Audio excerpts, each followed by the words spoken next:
আল্লাহ তাআলা বলছে, বান্দা তোমাকে বলছি, বান্দা প্রতিদিন হিসাব কইরো, লক্ষ্য করো আজকে তুমি আগামীকাল আখিরাতের জন্য কি পাঠিয়েছ।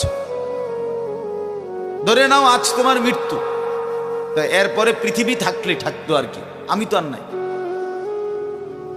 আমি মরে গেলে ভাইয়া পৃথিবী মনে করো আরো অনেক দিন থাকছে, পৃথিবী ধ্বংস হয় নাই, বুঝলাম কিয়ামত আরো 100 কোটি বছর পরেই হোক না, কিন্তু আমি তো আর নাই, আমার হায়াত তো শেষ, আমি তো আর পৃথিবীতে ফিরবো না। এরপরে পৃথিবীর সবাই যদি চাঁদের দেশেও চলে যায় আমার কি লাভ? এরপরে মানুষ সব যদি স্বর্ণের বাড়িতেও থাকে আমার কি ফায়দা? আমার ফায়দাটা কি ভাই? বাবা বলেন, সুদের টাকা দিয়া, ঘুষের টাকা দিয়া, হারামের টাকা দিয়ে, আল্লাহর নাফরমানি করে, অবৈধ পন্থায় হারাম রোজগার করে ঘর বাড়ি দিয়ে গেলেন, ছেলে পেলে করে, তো ছেলে পেলে করে দিয়ে গেলেন, কিন্তু আপনি তো থাকতেন না। আপনি তো খুব অল্প সময়ের ব্যবধানে কবরে চলে যাবেন, তো সেই কবরে কেমনে থাকবেন? তো নিজের ঘরকে অরক্ষিত করে, নিজের ঘরে ডাকাত রাইখা আপনি বুঝি আরেকজনের ঘর বাঁচাইতে গেলেন। আপনার ঘরের আগুন লাগছে, আপনি বুঝি আপনার ঘর নিভাইবেন না। এই বোকামি আমাদের বয়স্ক লোকরা করেন।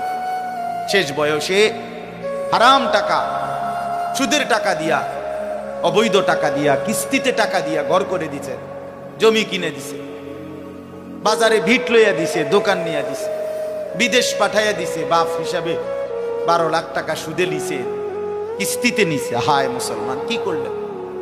ওই বিদেশ যাইতে যাইতে যদি আপনি মরে যান, এরপরে এই টাকা, এই হারামের টাকা দিয়ে আপনার কবর কি হবে? তো নিজের ঘর, নিজের কবর বরবাদ করে দিলেন কেন চাচা?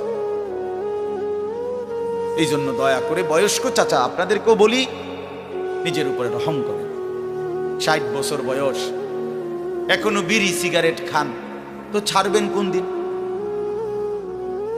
60 বছর বয়স, এখনো চা দোকানে বসে বসে রঙিন টেলিভিশনে নাচ গান দেখেন, তো ছেড়ে দিবেন কোন দিন চাচা? হ্যাঁ, আপনি মরবেন কোন দিন? কবরে যাবেন কোন দিন? এখনো সময় হয় নাই। আখিরাতের কথা মনে পড়বার টাইম আজও হয় নাই। 60 বছরও কবরের কথা মনে পড়লো না। আহা, কি পাষাণ মানুষ! মুসলমান এত শক্ত হয় কেমনে? ইমানদার এত কঠিন হয় কেমনে ভাইয়া?